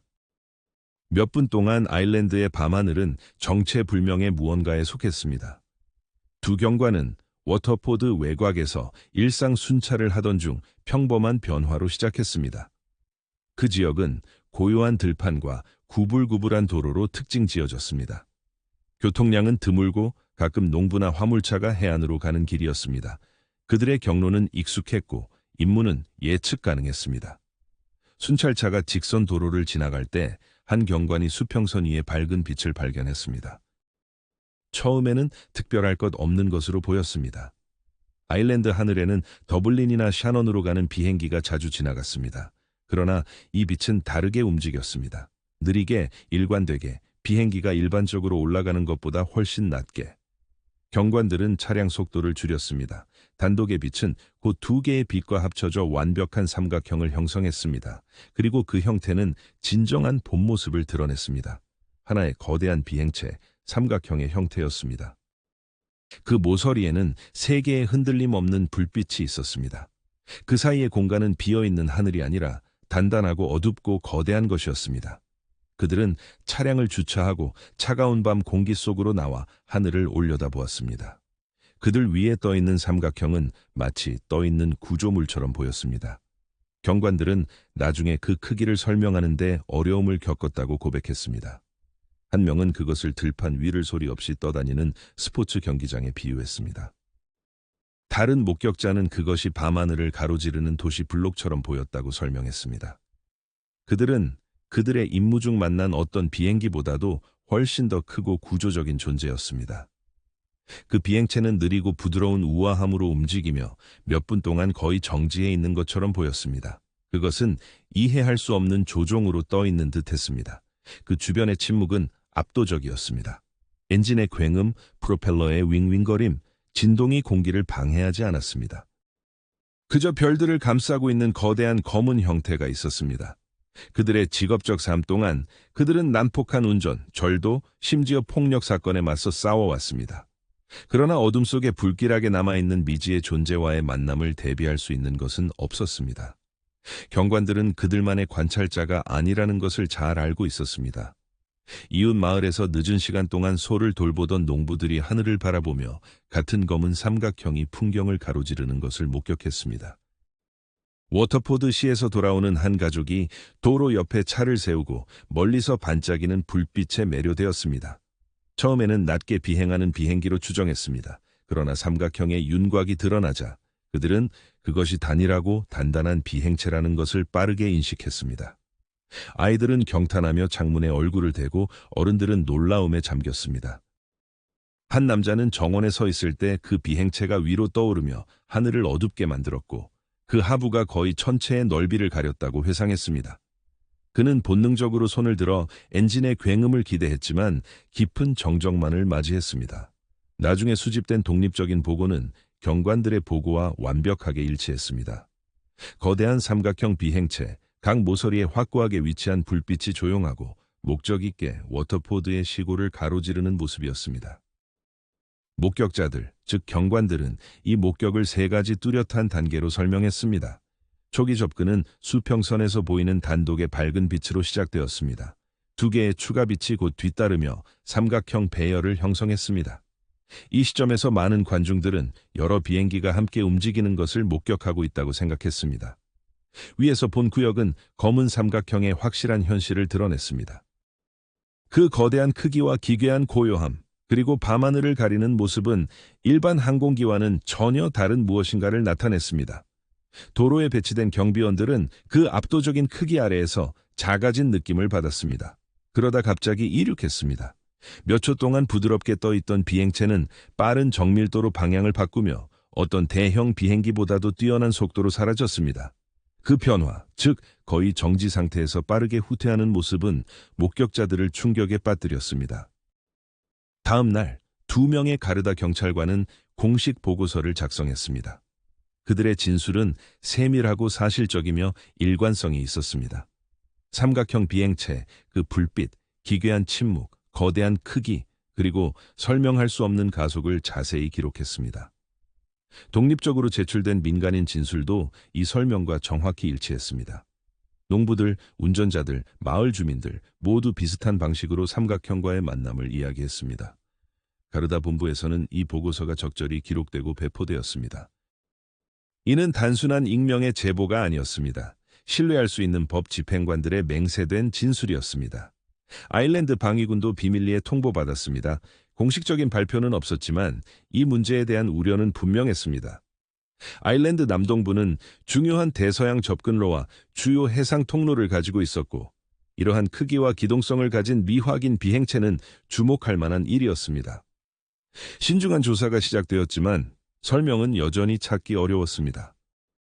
몇 주 동안 워터포드와 인근 마을들은 삼각형에 대한 추측으로 떠들썩했습니다. 술집에서는 지역 주민들이 그 진정한 본질에 대해 열띤 토론을 벌였습니다. 농부들은 그날 밤 가축들이 이상하게 불안해했다고 이야기했습니다. 가족들은 시골 도로에서 차량을 멈추고 비행체가 지나가는 모습을 보고 말문이 막혔습니다. 한편 가르다 경찰관들은 조용한 태도를 유지했습니다. 그들은 자신의 발견을 기록하고 상세에게 맡겼습니다. 공개적으로는 조심스러운 발언을 했지만 개인적으로는 서로에게 불안감을 털어놓았습니다. 이는 그들의 이해 범위에 쉽게 들어맞지 않는 일이었습니다. 워터포드 삼각형 사건은 고립된 사건이 아니었습니다. 1980년대 내내 전 세계에서 검은 삼각형 비행체에 대한 수많은 보고가 있었습니다. 특히 벨기에는 80년대 말에 눈에 띄는 목격 사례가 급증했습니다. 수백 명의 사람들이 경찰을 포함해 거대한 삼각형 비행체를 낮은 고도에서 쉽게 미끄러지듯 비행하는 모습을 목격했습니다. 벨기에의 레이더는 미확인 물체를 추적하기 위해 배치되었고 전투기들이 출동하기도 했습니다. 워터포드에서의 사건은 벨기에의 목격 급증 5년 전의 일이었고 그 유사점은 간과할 수 없었습니다. 거대한 삼각형, 조용한 비행, 빛나는 모서리, 그리고 갑작스러운 가속. 유럽의 하늘에서 나타나는 현상은 아일랜드가 먼저 목격한 것으로 보였습니다. 회의론자들은 가르다와 민간인 목격자들이 비행기 편대를 잘못 인식했다고 주장했습니다. 하지만 어떤 알려진 편대도 별들을 가리는 단일한 고체 형태로 합쳐질 수 없었고 몇 분 동안 조용히 비행한 후 밤으로 사라질 수는 없었습니다. 이들이 미국의 실험적인 비행기일 수 있다는 추측도 나왔지만 1984년 당시 그러한 설명에 맞는 스텔스 비행기는 존재하지 않았습니다. 아일랜드 시골에서 비밀리에 작동하는 미국의 프로토타입이라는 주장은 터무니없어 보였습니다. 어떤 이들은 별을 불빛으로 착각하고 상상이 삼각형 가설을 엮어냈다고 제안했습니다. 그러나 그 물체 아래에 서 있던 여러 목격자들은 그 하부 구조를 명확히 묘사했습니다. 또한 플라즈마나 구름과 같은 비정상적인 기상 현상에 대한 설명도 제시되었지만 빛나는 모서리와 함께 제어된 비행을 하는 뚜렷한 삼각형 형태의 존재를 합리화할 수는 없었습니다. 각 회의론적 이론은 목격 자체보다 더 많은 신뢰성을 요구했습니다. 가르다와 민간인들이 목격한 것은 그들이 전달한 대로였습니다. 거대한 조용한 삼각형 비행체. 워터포드 삼각형 사건은 유럽, 북미 등에서 관찰된 더 넓은 패턴에 얽혀 있습니다. 20세기 후반의 목격자들은 빛나는 모서리, 거대한 크기, 그리고 깊은 침묵을 지닌 검은 삼각형 비행체를 묘사했습니다. 이는 설명할 수 없는 신비로운 존재로 남았습니다. 1980년대 초 미국의 허드슨 벨리 보고에서부터 1989년부터 1900년까지의 벨기에 목격 파동까지 진술의 유사성은 놀라울 정도로 일관되었습니다. 거대한 삼각형 형태가 느리게 움직이고 소음 없이 떠 있다가 이해할 수 없는 속도로 떠나는 모습이었습니다. 워터포드에서의 사건은 단순한 지나가는 사람들이 아닌 맹세한 경찰관들에 의해 문서화되고 민간인들에 의해 확인된 가장 초기이자 뚜렷한 만남 중 하나로 기록되었습니다. 이 폭로는 이 현상이 강력한 국가나 분쟁 지역의 공역을 넘어선다는 것을 보여주었습니다. 아일랜드의 평화로운 시골 풍경에서도 설명할 수 없는 무언가가 밤하늘을 가릴 수 있었습니다. 워터포드에서의 목격은 가르다 경찰들에게 단순한 민속 이야기를 넘어서는 의미를 가졌습니다. 그것은 엄숙한 의무였고 관찰된 사건이었으며 세심하게 기록되고 공식적으로 보고되었습니다. 그곳에 있던 가족들과 농부들에게는 별들이 하늘에서 물러나는 것처럼 느껴졌던 잊을 수 없는 기억이 되었습니다. 워터포드 삼각지는 아일랜드에서 가장 주목할 만한 UFO 사건 중 하나로 법 집행기관과 일반 시민들이 거대한 조용한 비행체 아래에서 믿음을 도전하는 순간을 포착했습니다. 아마도 그래서 그 기억은 단순한 추측이 아니라 그 뒤에 이어진 깊은 침묵 덕분에 지속되는 것일지도 모릅니다. 시골을 가로지르며 하늘을 가리는 삼각형 존재의 침묵, 그리고 밤의 부드러운 어둠 속으로 사라진 것입니다. 1984년 아일랜드의 하늘은 알려지지 않은 무언가에 의해 점유되었습니다. 수십 년이 지난 지금도 그 위를 날아간 거대하고 조용하며 잊을 수 없는 존재는 무엇이었을까요? 1979년 3월 테네리페 상공에서의 근접한 만남은 역사에 각인되어 있습니다. 스페인 카나리아 제도, 통제. 우리는 간신히 탈출했습니다. 정체불명의 물체. 눈부신 불빛이 항공기 바로 앞에서 반짝였습니다. 레이더에는 흔적이 없었습니다. 기장의 목소리가 라디오를 통해 날카롭고 긴급하게 울려 퍼졌습니다. 테네리페의 로스 로더 공항으로 향하는 상업 비행기의 조종실 안에서 승무원들은 재앙이 될 수 있는 상황을 간신히 피했습니다. 승객들은 비행기가 기울어지면서 느껴지는 갑작스러운 충격을 느꼈고 카나리아 제도 해안에 반짝이는 불빛의 창문에서 이동했습니다. 앞에는 빛나고 구조화된 거대한 물체가 있었고 그들은 완전한 침묵 속에서 비행 경로를 가로질렀습니다. 이것은 단순한 수평선의 깜빡임이 아니었습니다. 그것은 근접 충돌이었고 항공 역사에 기록된 중대한 사건으로 스페인 당국에 의해 철저히 조사되었으며 군 관계자들에 의해 조용히 기록되었습니다. 이후 테네리페 근접 충돌 사건으로 알려진 이 사건은 스페인 역사에서 가장 매력적이고 불안한 UFO 사건 중 하나로 남아 있습니다. 항공기는 저녁 늦게 스페인 본토를 출발하여 테네리페로 향하고 있었습니다. 승무원들이 수없이 반복해온 일상적인 여정이었습니다. 두 조종사는 수천 시간을 비행한 경력을 가진 베테랑이었습니다. 경로는 잘 알려져 있었고 체크리스트도 익숙했습니다. 그날 밤 특별한 일이 있을 것이라는 징후는 없었습니다. 야간 비행 조건은 최적이었습니다. 3월의 하늘은 맑고 가시성은 뛰어났습니다. 승객들은 엔진의 규칙적인 소리에 졸고 있었고 몇몇은 조명 아래에서 조용히 책을 읽거나 별을 바라보았습니다. 조종실에서 기장과 부기장은 카나리아 제도가 수평선에 나타나는 것을 보며 하강 준비를 시작했습니다. 12시 30분경 만피트에서 하강하던 중 부기장이 불빛을 발견했습니다. 처음에는 테네리페로 향하는 바쁜 비행 경로에 합류하는 다른 항공기라고 생각했습니다. 그러나 뭔가 이상했습니다. 그 불빛은 너무 강렬하고 고정되어 있었습니다. 항법 신호에 깜빡임 패턴이 없었습니다. 기장이 앞으로 몸을 기울이며 부기장의 직감과 같은 느낌을 받았습니다. 이것은 일반적인 항공교통이 아니었습니다. 그는 마이크를 눌러 그들의 고도에서 직접 그들에게 향하는 항공교통이 있는지 확인했습니다. 몇 초 후 테네리페 관제소의 응답은 간단하고 명확했습니다. 부정.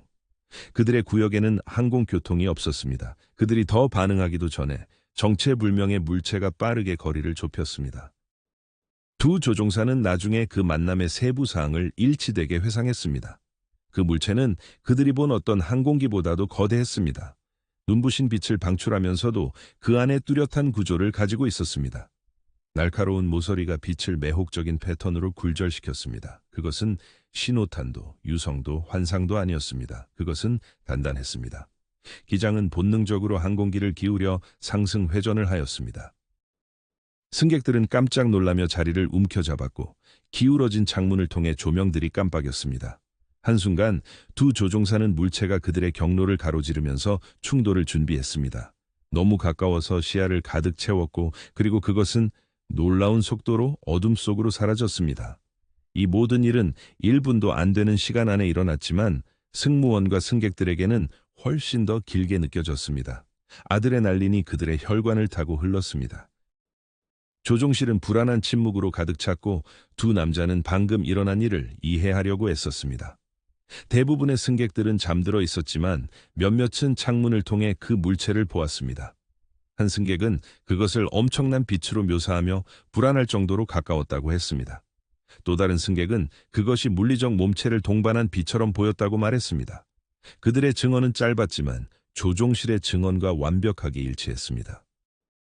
그들의 경로를 가로지르는 놀라운 구조체는 충돌의 공포를 불러일으켰습니다. 로스로더 관제탑 안에서 기장의 목소리에는 긴급함이 감돌았다. 관제사들은 레이더 화면을 주에 깊게 살폈다. 아무것도 나타나지 않았다. 테네레프 상공은 맑았고 레이더 화면에는 아무런 신호도 없었다. 기술자들은 주파수와 장비, 로그를 이중으로 점검했지만 흔적은 발견되지 않았다. 하지만 두 신뢰할 수 있는 조종사의 동시 증언은 부인할 수 없는 사실이었다. 메모가 작성되었고 시간이 기록되었다. 라디오 통신의 모든 내용이 철저히 보존되었다. 이 괴리감은 매우 불안하게 만들었다. 레이더는 바로 이러한 상황을 방지하기 위해 설계되었다. 두 대의 항공기가 같은 공역에 존재하면서도 관측되지 않는 것. 관제사들은 비행 경로를 가로지른 무언가가 그들의 화면에 나타나지 않았다는 사실을 깨닫는 것이 거의 충돌할 뻔한 것만큼이나 괴롭다는 것을 알았다.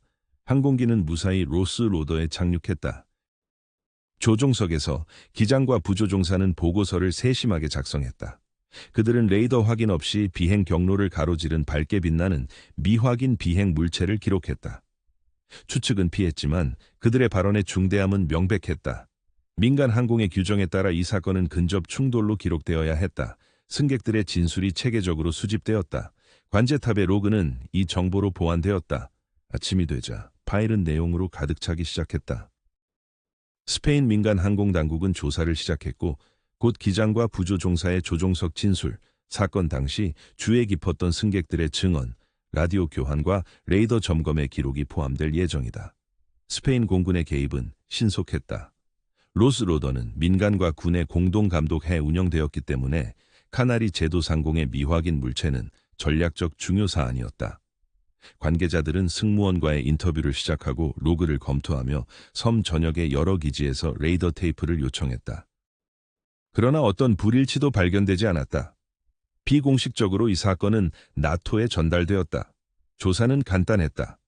그날 밤 대서양에서 동맹국의 레이더가 이상한 것을 포착했는가?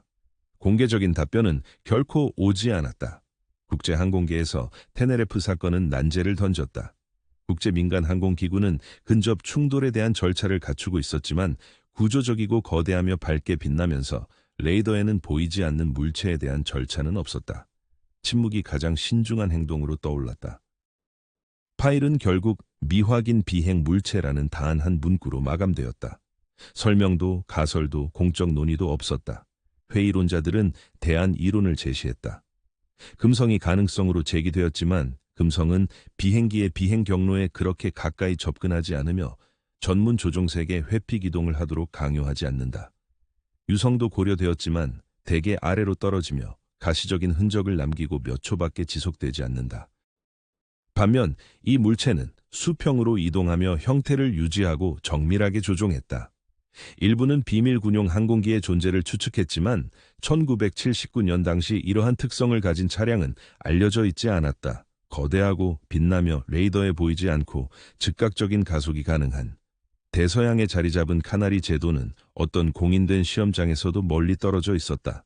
각 설명 이론은 그럴듯함이 부족했다. 남은 것은 가장 명확한 결론이었다.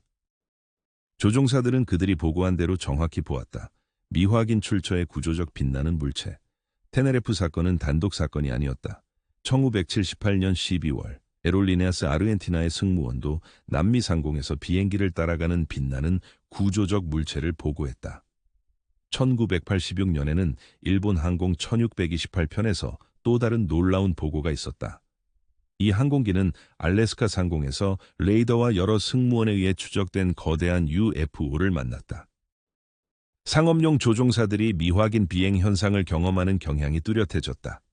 테네레프 사건은 이 전개되는 이야기의 일환으로 설명되지 않은 근접 재앙이었다. 조종사들에게 테네레프는 단순한 직업적 경고를 넘어섰다. 그들은 훈련, 기기 의존, 축적된 경험이 이성으로 설명할 수 없는 수수께끼와 충돌한 순간을 나타내었다.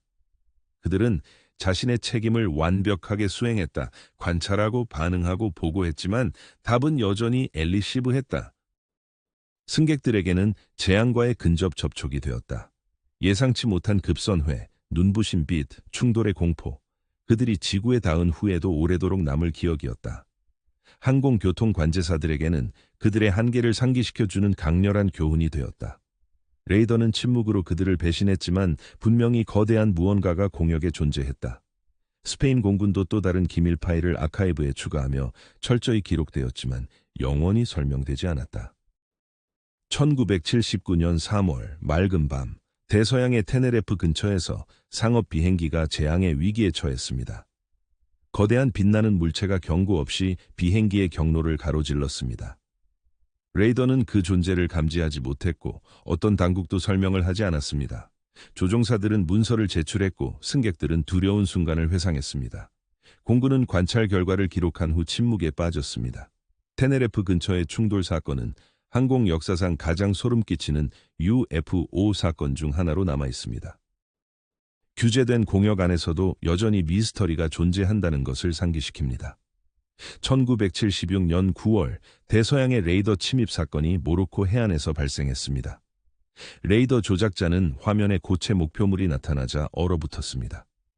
빠르고 낮게 아무런 예고 없이 목표는 270도 방향으로 시속 750km의 경이로운 속도로 이동했습니다. 그는 헤드셋에 중얼거리며 신호가 사라지기를 기대했습니다. 그러나 신호는 사라지지 않고 오히려 강해졌습니다. 잠시 후 2개의 추가 목표물이 나타났습니다. 모로코 해안 레이더 기지에서의 일상적인 관찰은 순식간에 혼란으로 변했습니다. 긴급한 목소리들이 통신망을 가득 메웠습니다. 여러 목표물은 트랜스폰더 신호가 없고 북동쪽으로 향하고 있었습니다. 오후 11시 15분 케네트라 공군 기지에서 경고음이 울렸고 미라지 F1 전투기가 활주로를 질주하며 밤을 가르며 침입자를 향해 달려갔습니다. 대서양 접근을 모니터링하던 평범한 상황은 모로코의 냉전 중 가장 이상한 만남으로 발전할 위기에 처했습니다. 첫 번째 신호는 오후 11시 조금 지나 라본 남쪽의 레이더 기지에서 나타났습니다. 신호는 약하지도 흐릿하지도 않았습니다. 명확하고 강력한 신호 조종사들이 고체 비행기로 인식하는 바로 그 신호였습니다. 그러나 그 행동은 모든 논리를 초월했습니다. 순간적으로 놀라운 속도로 전진하다가 다음 순간에는 거의 정지 상태로 멈췄습니다. 조종사들은 로그를 검토하며 당황했습니다. 그 공역에는 예정된 비행기가 없었습니다. 트랜스폰더 코드도 화면에 나타나지 않았습니다. 거의 즉시 두 번째 레이더 기지가 같은 물체의 존재를 확인했습니다. 그리고 세 번째 신호가 나타났습니다. 교차 확인의 출현은 레이더 오류로 단순히 치부할 수 있는 희망을 없앴습니다. 분명히 뭔가가 존재했고 그것은 알려진 비행기의 능력을 초월한 기동성을 보여주었습니다.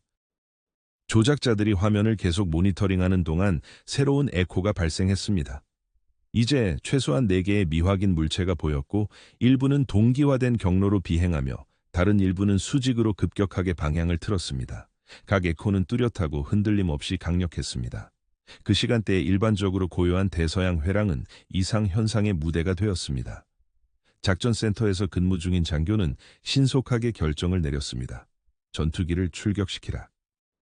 케네트라 공군 기지에서 조종사들은 사랑하는 미라지로 달려갔습니다. F1 모델은 모로코의 자부심으로 속도와 기동성, 나토 기준 준수로 유명했습니다. 침입자가 정말로 모로코 영공을 침범했다면 이 비행기가 가장 신뢰할 수 있는 대응 수단이었습니다. 몇 초 후 후연소가 밤을 밝히며 미라지들이 지상 관제관의 지시에 따라 목표를 향해 급상승했습니다. 조종사들은 소련 정찰기나 등록되지 않은 수송기를 만나게 될 것이라고 예상하며 준비했습니다. 그러나 그들이 만난 것은 그들이 준비한 것과는 전혀 다른 것이었습니다. 전투기가 가까이 다가가자 레이더 조작자들은 실시간으로 방향을 업데이트했습니다. 조종사들은 밤하늘을 바라보았고 한 명이 시각 접촉을 했다고 외쳤습니다. 그들 앞에는 높은 고도에서 반짝이는 빛이 있었습니다. 그는 그 빛을 향해 방향을 조정하며 빠르게 접근했습니다. 교전이 예상되는 순간 그 빛은 하늘을 가로질러 순식간에 사라졌습니다.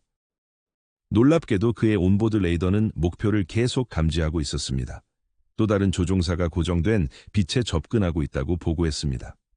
가까이 다가가자 그 물체는 2개로 나뉘었고 한 부분은 대기로 솟구쳤고 다른 부분은 바다 위로 낮게 떨어지며 시야와 레이더에서 사라졌습니다. 이것은 일반 비행기의 회피 전략과는 전혀 다른 물리학을 초월한 순간적인 움직임이었습니다. 모로코 전투기들은 거의 1시간 동안 끊임없이 인터셉트를 시도했습니다. 레이더 조종사들은 그들을 한 신호에서 다른 신호로 안내했지만 매번 그 물체들은 교묘하게 포착을 피했습니다. 가끔 그들은 정지 상태로 대서양 위에 별처럼 떠 있었고 다른 순간에는 어떤 비행기도 따라잡을 수 없는 각도로 가속했습니다. 조종사들은 연료가 거의 바닥난 상태로 기지로 돌아왔습니다. 그들은 추적하고 쫓았지만 목표를 확보하지 못한 사실에 실망과 디스비에를 느꼈습니다. 그들이 쫓고 있던 것은 공기역학의 원칙에 전혀 구애받지 않았습니다. 케네트라에서 브리핑은 밤 늦게까지 이어졌습니다. 조종사들은 눈부신 빛, 순간적인 가속, 여러 형태로 나뉘는 특별한 물체와의 만남을 이야기했습니다. 레이더 운영자들은 다양한 기지에서 동시에 추적된 강력한 반응을 기록한 로그로 그들의 증언을 보강했습니다. 모로코 공군은 철저한 보고서를 작성했습니다. 레이더 테이프는 안전하게 보관되었고 조종사들의 증언은 세심하게 기록되었습니다. 민간인의 목격도 인정받았습니다. 사용된 언어는 신중하면서도 분명했습니다. 비정상적인 공중 현상이 레이더에서 감지되었고 이후 시각적 목격으로 확인되었습니다. 모든 요격 시도는 실패로 돌아갔고 물체들은 설명 없이 사라졌습니다. 주로 군사적 사건이었지만 민간인 목격자들도 이상한 빛을 목격했습니다. 대서양에서 어업을 하는 어부들은 수평선을 가로지르는 빛나는 존재를 보았고 카사블랑카의 늦은 밤 운전자는 조용히 떠다니는 빛나는 형태를 관찰했습니다. 해안마을 주민들은 다음 날 아침 어떤 항공기보다 빠른 속도로 움직이는 밝은 별들에 대한 소문을 퍼뜨렸습니다. 그들의 목격과 시간은 놀랍게도 레이더 추적과 일치하여 군사 보고서의 신뢰성을 높였습니다. 1976년 모로코의 위치는 전략적으로 중요했으며 미국 군대는 이 나라의 통신시설을 유지하고 나토는 대서양 회랑을 면밀히 감시했습니다. 모로코 군 관계자들이 보고서를 작성했을 때 그들은 신속하게 국경을 넘어 결과를 전파했습니다. 케네트라와 누아스르의 미국 고문들은 이 발전에 대한 브리핑을 받았습니다. 미국 레이더 직원들은 그날 밤 그들도 이상 현상을 감지했다는 사실을 인정했습니다. 마드리드와 파리의 연락사무소로 비밀리에 전송된 케이블은 이 사건이 얼마나 심각하게 여겨졌는지를 반영했습니다. 냉전 긴장 속에서 식별되지 않은 레이더 반응은 심각한 우려의 대상이었습니다. 그러나 설명된 행동들, 알려진 한계를 초과하는 가속, 수직 상승, 여러 물체로 나뉘는 것은 분류하기 어려웠습니다. 즉각적인 여파는 조용히 전개되었습니다. 언론 발표도 없고 공식적인 부인도 없었으며 사건은 공군 인력 사이에서 소문으로 퍼졌고 조종사들은 자신들의 미라주보다 더 빠른 빛에 대한 이야기를 나누었습니다. 공식적으로 이 사건은 기록으로 남겨졌습니다. 미해결로 표시된 파일은 나토 연락처로 조용히 전달되어 보관되었습니다. 대중에게는 침묵이 지배했습니다. 수년 후 회의론자들은 레이더 오류를 설명으로 제시할 것입니다. 모로코의 대서양 해안은 비정상적인 전파를 유도할 수 있는 온도 역전 현상이 발생하는 것으로 알려져 있었지만 여러 독립기지에서 동일하고 확실한 반응이 동시에 추적되었기 때문에 지역적 간섭을 배제할 수 있었습니다. 다른 이들은 범인이 미국 항공기일 것이라고 추측했지만 1976년에 알려진 플랫폼 중 어떤 것도 두 개의 실체로 나뉘거나 고속으로 대기권으로 상승하거나 초음속 속도로 바다로 다이빙할 수 있는 능력을 갖추고 있지 않았습니다.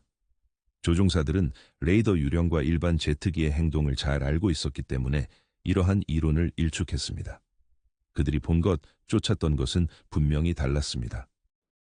대서양 레이더 침입은 또 다른 극적인 사건과 일치했습니다. 1976년 9월의 티론 공중전에서 이란의 F-4 전투기들이 티론 상공의 빛나는 물체를 요격하려 했습니다. 같은 물체들이 레이더에서 확인되었고 조종사들이 시각적으로 관찰했으며 모든 추적 시도를 피했습니다. 유럽 전역에서 나토의 레이더 네트워크는 때때로 설명할 수 없는 반응을 기록했지만 모로코 사건은 차별화되었습니다. 레이더 데이터가 있을 뿐만 아니라 조종사들도 출동했습니다. 민간인들이 지상에서 목격을 확인했고 국제 동맹국들에게는 비밀리에 정보가 전달되었습니다. 1970년대 후반에는 뚜렷한 패턴이 나타나기 시작했습니다. 통제된 공역으로 침입하는 빛나는 구조물, 레이더에 의해 철저히 추적되고 전투기에 의해 쫓기며 설명 없이 떠나는 물체들. 그 임무에 참여한 모로코 조종사들에게 그 밤은 단순한 민속 이야기가 아니었습니다. 그것은 작전 임무였습니다. 무장하고 비행을 위한 연료를 장착한 그들은 성공 없이 돌아왔고 포획을 피한 적들에 의해 겸손해졌습니다. 레이더 시스템을 운영하는 이들에게는 그 밤이 그들의 기술 한계를 뚜렷하게 드러낸 밤이 되었습니다. 그들의 기기는 뭔가 실체가 존재하고 있음을 나타냈습니다. 그러나 각 요격은 결실을 맺지 못했습니다. 모로코 당국에게 이 사건은 결코 확실히 마무리할 수 없는 사건으로 남았습니다. 그들이 할 수 있는 유일한 방법은 침묵을 유지하는 것이었습니다. 1976년 9월의 어느 밤, 모로코의 하늘은 다른 어떤 것과도 다른 침입자들의 무대가 되었고, 레이더 화면은 설명할 수 없는 반응으로 가득 찼습니다. 전투기들이 어두운 공간으로 울부짖었습니다. 조종사들은 나뉘고 하늘로 올라가며 대서양으로 떨어지는 빛을 보았다고 보고했습니다. 민간인 목격자들은 군사 로그가 세심하게 기록한 내용을 입증했습니다. 그리고 물체들이 나타났던 것처럼 갑자기 사라지면서 침묵이 장면을 덮었습니다. 대서양 사건은 북아프리카에서 가장 매혹적인 UFO 사례 중 하나로 남아있으며, 가장 철저하게 감시된 냉전 공역에서도 어떤 조종사, 어떤 레이더, 어떤 지휘 체계도 설명할 수 없는 현상이 존재했다는 지속적인 상징으로 남아있습니다. 그들은 도착했고 잠시 나타났다가 떠났으며, 모로코 공역을 가로지르며 추적, 부정, 이해를 피한 채 단지 특별한 무언가가 존재했다는 확고한 지식만을 남겼습니다. 지금 키라의 작은 비행체를 생각해 보세요. 1972년 9월, 일본 구치현 키라에서 한 소년이 떨리는 목소리로 "저기 봐" 라고 외쳤습니다. 다른 아이들은 돌아서며 논둑을 따라 발을 구르며 나갔습니다. 그들이 기대했던 것은 개구리나 버려진 금속 조각이었지만, 대신 그들은 믿을 수 없는 광경에 얼어붙었습니다. 풀밭에 놓인 작은 금속 물체는 수프 그릇만 한 크기로, 위쪽은 오후 햇빛에 희미하게 빛나는 돔으로 덮여 있었고, 아랫부분은 그늘에 가려져 있었습니다. 그 물체는 오랜 시간 동안 움직이지 않고 그들을 부르는 듯 했습니다. 한 소년이 조심스럽게 한 걸음 내딛자 친구들이 뒤따랐습니다. 그러자 물체가 움직였습니다. 물체는 기울어지고 축을 중심으로 회전하며 조용히 공중으로 떠올랐습니다. 아이들은 숨을 죽이며 그 물체가 머리 위에서 떠다니는 것을 보았습니다. 물체는 부드러운 곡선을 그리며 그들을 살펴보는 듯 했습니다. 갑자기 빠른 속도로 논을 가로질러 사라졌습니다. 소년들은 뒤쫓았지만 이미 시야에서 사라졌습니다. 남은 것은 평평해진 풀밭의 작은 원, 그 물체의 순간적인 존재를 증명하는 것뿐이었습니다. 나중에 한 소년은 지역 기자에게 그것이 작지만 마치 어디로 가야 할지 아는 듯 움직였다고 이야기했습니다. 그들이 잡으려 할 때마다 물체는 그들을 피했습니다. 첫 만남은 1분도 차에 되지 않았지만 이는 이상한 사건들의 서막에 불과했습니다. 며칠 후 학교에서 집으로 돌아가던 중 소년들은 같은 밭에서 다시 그 비행체를 발견했습니다. 그들은 물체를 둘러싸기 위해 퍼져나갔습니다. 가까이 다가가자 물체는 회전하며 수직으로 상승했습니다. 잠시 머물다 동쪽으로 날아갔습니다. 한 소년은 그들이 다가가면 물체가 올라갔고 멈추면 물체도 멈췄다고 회상했습니다. 다음 2주 동안 그들은 비슷한 만남을 최소 6번 경험했다고 주장했습니다. 매번 물체는 낮게 떠 있었고 그들의 잡으려는 시도에 반응했습니다. 한 번은 그들이 천을 덮었지만 천은 공중으로 떠올라 부풀어 오르며 물체는 빠져나가 위로 날아갔습니다. 또 다른 시도에서 한 소년은 그것을 학교 가방에 가두었습니다. 친구들은 그의 손에 쥔 가방을 믿을 수 없다는 듯 바라보았습니다. 그러자 물체는 위로 튕겨나가 그의 손에서 벗어나 도망쳤습니다. 그는 나중에 그것이 가벼웠다고 설명했지만 그들이 잡으려 할 때마다 자율적으로 움직였다고 했습니다. 어떤 경우에는 낮에, 어떤 경우에는 황혼의 소년들이 주장하기를 물체가 회전하며 희미한 빛을 내뿜었다고 했습니다. 그것은 그들의 오후의 중심이 되었습니다. 매일 학교가 끝나면 그들은 밭으로 달려갔고 비행체가 그들을 기다리고 있다고 확신했습니다. 처음에는 그들의 주장이 회의적으로 받아들여졌습니다. 부모들은 그들이 이야기를 꾸며낸다고 꾸짖으며 그들의 경험을 비웃었습니다. 한 아버지는 "너무 많은 TV 프로그램을 봤구나 라고 말하며 그들의 상상력이 미디어의 영향을 받았다고 암시했습니다. 그러나 아이들은 같은 내용을 계속해서 이야기했습니다. 선생님은 그들의 불안함을 알아차리고 수업에서 이야기를 나누도록 격려했습니다. 한 명씩 그들은 동일한 묘사를 했습니다. 은색의 돔, 소음 없이 그릇만한 크기로 정밀하게 움직였습니다. 나중에 그녀는 그들이 이야기를 전하는 방식이 놀라울 정도로 일치했다고 회상하며 그들이 그녀 앞에서 꾸며내고 있지 않다는 것을 알았습니다. 점차 다른 마을 사람들도 주목하기 시작했습니다. 한 농부는 논 위에서 작은 깜빡이는 빛을 보았다고 주장했습니다. 몇몇 이웃들은 아이들을 조롱했지만 다른 이들은 불안감을 느꼈습니다. 한 마을 사람은 한 번만 일어났다면 아이들이 상상했을 수도 있지만 그들의 이야기가 자주 발생하니 무시하기 어려워졌다고 말했습니다. 가족들은 나뉘었습니다. 어떤 이들은 아이들에게 침묵하라고 권했지만 다른 이들은 조심스럽게 그들의 이야기를 믿기 시작했습니다. 한 어머니는 기자에게 그는 전에 나에게 거짓말을 한 적이 없다. 하지만 아이의 상상력이 아닐까라고 전했습니다. 결국 당국이 개입했습니다. 경찰은 아이들을 신문하고 논을 수색하며 평평해진 풀밭을 조사했지만 실질적인 결과는 없었습니다. 그러나 아이들의 이야기는 일관성을 보였습니다. 개별적으로 인터뷰를 진행한 한 경찰관은 아이들이 진실해 보였다고 고백했습니다. 그러나 그들의 주장을 뒷받침할 물리적 증거는 없었습니다. 그의 메모에는 단지 아이들이 작은 비행 물체를 보았다고 기록되어 있었고 증거는 발견되지 않았지만 이야기는 일관성을 유지했습니다. 그들의 증언은 사건의 무게를 실어주었습니다. 아이들은 단순한 이야기꾼에서 신뢰할 수 있는 목격자로 변모했습니다. 구치니치니치 신문은 학교 아이들이 이상한 비행 물체를 보고하다라는 제목의 기사를 실었습니다. 그 기사는 모자만한 크기의 접시 모양의 물체에 대해 상세히 설명하며 아이들의 관찰 내용을 인용했습니다. 물체는 빠르게 회전하며 신비로운 빛을 내뿜으며 상승했습니다.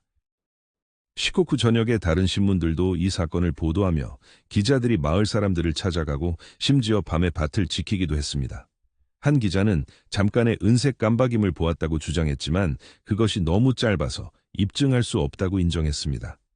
1970년대 중반이 되자 일본의 UFO 애호가들은 키라 사건을 뉴스레터에 포함시키기 시작했습니다. 영어 UFO 출판물들은 그것을 기록된 가장 기이한 사건 중 하나로 칭하며 반복적으로 그들의 존재에 반응하는 미니어처 디스크를 만난 아이들에 대한 이야기를 다루었습니다. 일본 자위대가 이 사건에 얼마나 경각심을 가졌는지는 불확실합니다.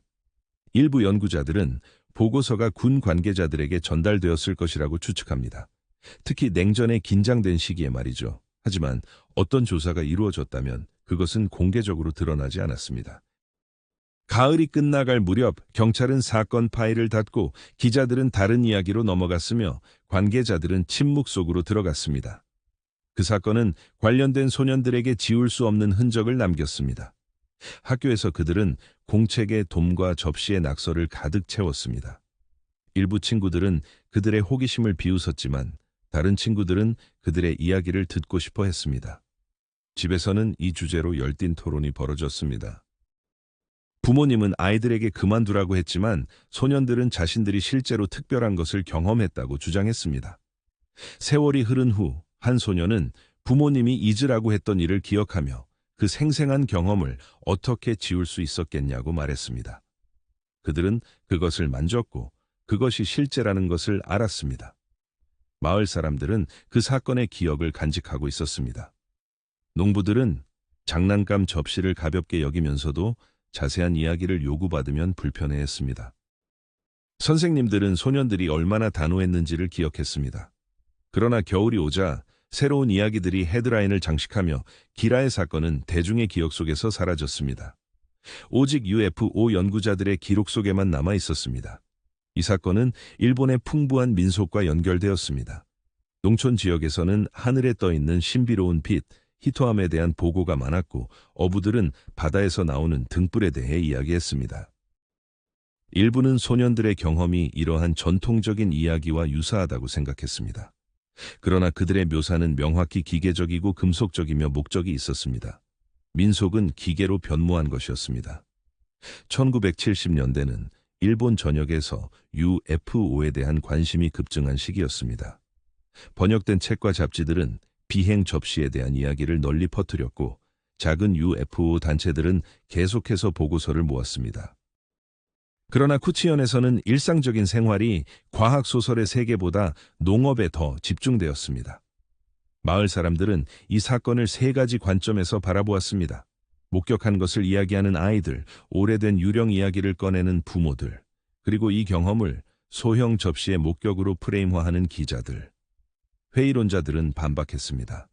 일부는 소년들이 장난감이나 풍선을 잘못 봤다고 주장했습니다.